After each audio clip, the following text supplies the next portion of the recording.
was channels پہ ہی سنا ہے میں نے کہ پی ٹی آئی کے رہنماؤں سے یہ بات منسوخ کی گئی ہے کہ عمران خان نے جیل میں بھوک ہڑتال کر دی. اچھا، یہ ہم سب جانتے ہیں کہ وہ پیچھے ہٹنے والا آدمی نہیں. اگر کر دی ہے تو پھر اللہ بہتر جانتا ہے. اللہ اس کو صحت دے، زندگی دے، ہم تو دعائی دے سکتے ہیں. لیکن دوسری طرف اس کا ایک اور پہلو ہے کہ عمران خان کی اس خبر کے ملکی تو چھوڑے بین الاقوامی سطح پہ جو اثرات مرتب ہوں گے اس کے بارے میں مجھے تشویش ہے. پہلے ہی امریکن کانگریس، پھر اقوام متحدہ، اس کے بعد اقوام متحدہ کے سیکرٹری جنرل کے بیانات نے جو صورتحال پیدا کی ہے وہ تشویشناک ہے اور ایک پاکستانی کے طور پہ امبیرسنگ بھی ہے. وجہ اس کی بظاہر تو مجھے کوئی دکھائی نہیں دیتی سوائے اس کے کہ عمران کے لوگوں کو اس کے ساتھ ملاقات کی اجازت نہیں دی گئی، اور اجازت نہ دینا بنیادی طور پہ یہ عدالتی احکامات کی دھجیاں اڑانے کے مترادف ہے. اس پہ ظاہر ہے اس کا بھوک ہڑتال یا پروٹیسٹ کرنا بنتا ہے. تو مجھے تو خیر خاصی امید ہے کہ ہماری عدلیہ اس صورتحال کا نوٹس لے گی. قدم قدم پہ جسے کہتے ہیں نا، وہ ایک پنجابی کا ہے کہ قدم قدم پہ پھائے لگے ہیں، اس لیے میرا زندہ بچ کے نکل جانا بہت مشکل ہے. یہ کسی صوفی شاعر کا کلام ہے، مجھے اس وقت ان کا نام اور پراپر جو شعر ہے یاد نہیں آیا، کہ پھائے لگے ہیں. بہرحال اور پورے کے پورے ملک کی یہی کیفیت ہے. پاکستان کے 26 کروڑ عوام جدھر دیکھتے ہیں انہیں پھانسی کا پھندا دکھائی دیتا ہے. بجلی کا بل آ گیا، گیس کا بل آ گیا، پانی کا بل آ گیا. یہ کتنی چیز. اور میں ایک بات بتاؤں، آج سے انسان بھی عجیب چیز ہے، ان چیزوں کا وجود ہی نہیں تھا. When I was a school going boy, there was no gas tools. آج تو زندگی ہم وہ لوگ ہیں جن کو انگریزوں نے تو ایجاد کرنے والا تو ایڈیسن تھا، بلب دے دیا، روشنی دے دی. ورنہ ہماری تو اوقات کیا ہے، بتی بال کے بنے رہے ہوتے رکھنی لاؤ اگ لین آئی تو گھر والی بن بیٹھی، پاتھیاں جلانے والے لوگ. لیکن ہوا کیا ہے پھر، گیس سے لے کے بجلی تک اور بجلی سے لے کے یہ سیل فون تک، یہ آکسیجن کے بعد، اب آکسیجن کے بعد کیا ہوتا ہے؟ انسانی ضروریات کیا ہیں؟ نمبر 1 آکسیجن، ہوا چاہیے سانس لینے کے لیے. نمبر 2 ہے پیاس، پانی چاہیے، وہ بھی ہمارے یہاں زہریلا ہے.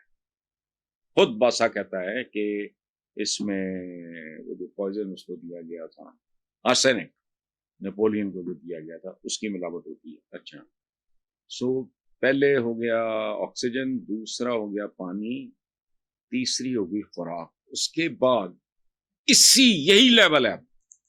اگر بجلی نہیں ہے تو سمجھ لیں آکسیجن نہیں. چونکہ یہ زندگی کی بنیادی ضروریات، یہ عیاشی نہیں.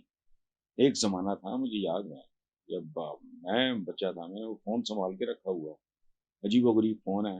25-30 سال کا کوئی بندہ دیکھے اس کو پتہ ہی نہیں لگی یہ فون ہے کیا ہے. ہمارے گھر میں فون تھا، شامت آئی جاتی، کوئی نہ کوئی کسی نہ کسی کا رشتہ دار باہر، پتہ نہیں کیا اس کو کہتے تھے اس زمانے میں، پتہ نہیں کیا، پتہ نہیں کہاں کال بک ہوتی تھی، اس کا کوئی خاص نام ہوتا تھا، پتہ نہیں کیا. اچھا، فون کی یہ تھی ہونے کے باوجود بہت ریئر ہوتا تھا. اسی طرح گاڑیاں بہت کم. لائل پور میں میرے اپنے والد کی گاڑی کا نمبر تھا LR16. اس وقت یہ فیصل آباد وغیرہ والی چاخنی ماری تھی، لائل پور تھا LR16. اس سے اندازہ لگائیں کہ کتنی گاڑیاں ہوں گی. اب ہر کے پاس کم از کم شہری آبادیوں کی میں بات کر رہا ہوں، اگر گاڑی نہیں ہے تو موٹر سائیکل ہے. اب یہ ضروریات زندگی اسی طرح ہی ہیں جیسے آپ کو سانس لینے کے لیے ہوا چاہیے، آکسیجن چاہیے، کھانے کے لیے آپ کو پینے کے لیے پانی چاہیے، پیٹ بھرنے کے لیے کھانا. اس کے بعد اب یہ سیل فون، میں واک پہ جاتا ہوں، میں خود نہیں رکھتا سیل فون، میرے پاس ہے ہی نہیں. میں دیکھتا ہوں ملازمائیں ٹوٹے ہوئے چھتر، خستہ حال، لیکن ہاتھ میں سیل فون اور باتیں ہو رہی ہیں. اس کا مطلب یہ ضروریات زندگی ویسٹ نے ہماری زندگیاں یوں سے یوں کرتی ہیں، الٹا کے رکھتی ہے. تو اب دیکھیں کیا صورتحال ہوتی ہے.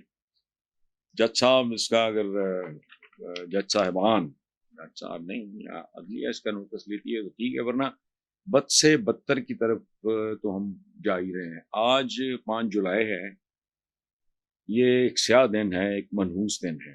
اس کی 2 وجہ ہیں کہ 5 جولائی کو بھٹو کا تختہ الٹا ایک انتہائی منافق آدمی نے جس کا نام ضیاء الحق تھا، اور دوسرے اس کی نحوست کی وجہ یہ ہے کہ میرا یوم پیدائش ہے. میں سالگرہ نہیں مناتا، مجھے اس سے نفرت ہے. میرا ایک شعر ہے، سنیں: رستے پہ عمر کی میرا پاؤں پھسل گیا، ایک اور سال پھر میرے ہاتھوں نکل گیا. یہ ویسٹ کی طرف سے آیا ہے ایک کانسیپٹ. ہمارے یہاں سیلیبریٹ برتھ ڈے کس گل دی برتھ ڈے بھائی، زندگی کا 1 سال تو اور کم ہو رہا ہے. میرا پرویز مشرف صاحب کے ساتھ بہت پیار محبت کا رشتہ تھا، اور خاص طور پہ وہ رشتہ اس وقت رشتے میں تبدیل ہوا جو وہ اقتدار سے باہر تھے. وہ جب بھی یاد کرتے تو میں اور میرا ایک چھوٹے بھائیوں کی طرح ہے، عامر فیاض، تو میں چلا جایا کرتا تھا. حالانکہ میں گھر سے نہیں نکلتا، لیکن میں 2-4 دن تو بھائی میں صرف ان کا دل رکھنے کے لیے کہ انہوں نے بلایا تو یاد کیا. ان کو میری اور کوئی باتیں بھی شاید اچھی لگتی ہوں، ان کو میری یہ بات بہت اچھی لگتی تھی کہ مجھے برتھ ڈے سے نفرت ہے. وہ بھی ان کی بھی یہی فلسفی تھی کہ برتھ ڈے کو سیلیبریٹ کرنے والی چیز نہیں ہے بھائی، زندگی کا 1 سال کم ہو گیا ہوتا ہے. بہرحال بات چلی 5 جولائی کو، جب بھٹو کا تختہ الٹا گیا اور ایک منحوس ترین، مکروہ ترین، منافق ترین، احسان فراموش ترین آدمی جس کو آؤٹ آف ٹرن پروموٹ کر کے بھٹو لے کے آیا تھا. بہرحال تو بھٹو کا ایک جملہ سنیں، انگریزی میں ہے، میں اس کا اردو ترجمہ. اس نے کہا کہ اگر یہ نظام تبدیل نہیں ہوتا تو پھر اس ملک میں تبدیل ہونے کے لیے کچھ باقی نہیں بچے گا. یہ بہت خوفناک جملہ ہے. بہرحال، اور کہتے ہیں کہ جی انصاف جہاں نہ ہو وہاں پھر فائنلی سارا کچھ ختم ہو جاتا ہے. ٹھیک ہے، آگے چلتے ہیں جی. پنجاب حکومت نے بانی P T I chairman P T I Gohar Khan کے خلاف غداری کا مقدمہ قائم کرنے میں کمر کس لی ہے، اور یہ ہے وہ ہے. دیکھیں بات سنیں، میں ایک بات آپ کو عرض کروں، اس سے بڑا مکروہ، قابل نفرت کام ہو نہیں سکتا اپنے کسی ہم وطن کو غدار کہنا یا دائرہ اسلام سے خارج قرار دینا. یہ بذات خود ایسا کام ہے جس پہ تختہ دار پہ لٹکا دینا چاہیے، سنسار کر دینا چاہیے چوک پہ. جو آدمی یہ سمجھتا ہے I have no right کہ میں کسی کے دین پہ شک کروں یا کسی کی حب الوطنی پہ شک کروں. وہ خدا کا خوف کرو. یہ پوری دنیا ہر قوم میں ہے. جس دھرتی پہ آدمی جنم لیتا ہے، پروان چڑھتا ہے، غدار تو کوئی پروفیشنل، کوئی کروڑوں کی آبادی میں اگر کوئی ایک آدم، کس کو کہہ رہے ہو؟ ہوش کرو. جس نے تمہیں ایک پرائڈ 76 سال میں پہلی دفعہ دلوایا، اب چھوڑو شوکت خانہ میں سب کو گولی مارو. میں اور بات کر رہا ہوں کہ یہ 2 بہت گھٹیا کام ہے. کسی کو غدار اور دائرہ اسلام سے خارج. تو کون ہے؟ اچھا، اب یہ یوں نہ لگے کہ میں بکواس کر رہا ہوں. ایک زمانے میں جب نواز شریف صاحب تشریف لائے تھے تو انہوں نے کہیں کوئی اپنا قادیانیوں کے حوالے سے کوئی کہیں وزٹ وغیرہ کیا، وہ بات کی کہ قادیانی ہمارے بھائی ہیں. بالکل ہیں، جاؤ میرے لیے. وہ 2-4 پتہ نہیں کون تھے، انہوں نے دائرہ اسلام سے خارج میں نے کالم لکھا میں نے کہا ہے کوئی شرم کرو، حیا کرو. اس طرح تو کوئی کس خارش نہیں کرتا بلا وجہ، جس طرح تم چنگے پلے ایک آدمی کو دائرہ اسلام سے خارج قرار دے رہا ہو. حیا کرو. میرا جملہ مجھے آج تک یاد ہے کہ اس طرح تو کوئی بندہ خارج نہیں کرتا بلا وجہ. تم دائرہ اسلام سے اس آدمی کو خارج کر رہے ہو. قادیانی ہم وطن تو ہیں نا. ہم وطن ہونے کے حوالے سے ہندو بھی، سکھ بھی، یہ سب ہمارے بھائی ہیں. کرسچنز ہیں ہمارے بھائی ہیں. وہ اچھا نواز شریف کو دائرہ اسلام سے خارج قرار دے رہے ہیں. میں نے کہا وہ عقل کو ہاتھ مارو. 100 اختلاف ہو اپنی جگہ پہ، 100 اعتراض ہو اپنی جگہ پہ، بنیادی طور پہ ایک مذہبی سا گھرانہ ہے. اتفاق مسجد انہوں نے بنائی. یہاں جب ان کے والد شفٹ ہوئے، کیا کہتے ہیں اس کو، جاتی عمرہ، وہاں سب سے پہلے ایک شریف میڈیکل سٹی اور ایک شریف ایجوکیشن کمپلیکس اور مسجد. کچھ شرم ہے ہی نہیں. سو پلیز، یہ میں اسپیسیفک اس بارے میں بات نہیں کر رہا ہوں، میں رویے کی بات کر رہا ہوں. کوئی انسانی رویہ کو گریس 1001 الزام لگا لو، آپ کو نہیں لگتے. لیکن دائرہ اسلام، واہ کون ماما ہے اور غدار. اچھا کہ اچھا اور الزام کیا ہے جی کہ 1971 مشرقی پاکستان کی علیحدگی کو دوہرا کر، میں دوہرا چکا ہوں. میں تو جب کا یہ حادثہ ہوا، یہ سانحہ ہوا، مجھے تو آج تک بھولا ہی نہیں. پرانی بات ہے، بی ٹی وی آیا کرتا تھا ہمارے بیلی پور والے گھر میں، بی ٹی وی، بنگلہ دیش ٹیلی ویژن. تو میں بیٹھ جاتا. تو ایک دن میری بیوی نے مجھ سے پوچھا کہ میاں آپ کو بنگالی آتی ہے؟ میں نے کہا نہیں. تو اس نے کہا تو آپ تو یہ بی ٹی وی دیکھتے رہتے ہیں. میں نے کہا یار جیسے میں ٹی وی پہ آتا ہوں، میں سوچتا ہوں شاید میرا کوئی کلاس فیلو ہی نظر آ جائے پرانا. چونکہ کوٹا تھا اس پاکستانیز کے لیے، انڈر گریجویٹس کے لیے، تو میرے کلاس فیلوز بھی تھے اور ہاسٹل میں تو بے شمار تھے بنگالی. ان کے ساتھ پیار محبت میں تو بھول ہی نہیں سکتا. میں تو پرانے رشتوں کو، ان کی شکلیں دیکھنے کو ترس گیا. میں بی ٹی وی دیکھتا ہی اس لیے ہوتا تھا کہ شاید یار کہیں بابل نظر آ جائے، کہیں عبدالعلی نظر آ جائے. ایک اور پٹھان لڑکا ہوتا تھا، مام پٹھان بھی ہیں، اور اس طرح کے جو مجھے تو نام بھی بھول گیا لیکن شکل ہی نظر آئی. تو میں خود دہراتا رہتا ہوں. وہی میں پاکستان آدھا گوانے کے بعد بھی سمجھ نہیں آ رہی. تو اس کا مطلب ہے کہ آپ غداری کر رہے ہیں. وہی تم کو تمہاری جہالت، بے وقوفی، ناکامی، تمہارا فیلئر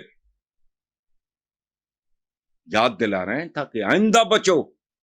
اس پہ وہ کہنا کہ جی بغاوت پہ اکسا رہے ہیں، تو کیا اکسنا ہے؟ کسی نے جس نے اکسنا ہے وہ اکسائے بغیر ہی اکس جائے گا. شاید مہنگائی اکسا دے جو کینیا میں ہوا ہے. ان کی تو آبادی ہم سے بہت کم ہے. تو اس لیے ہوش کرو.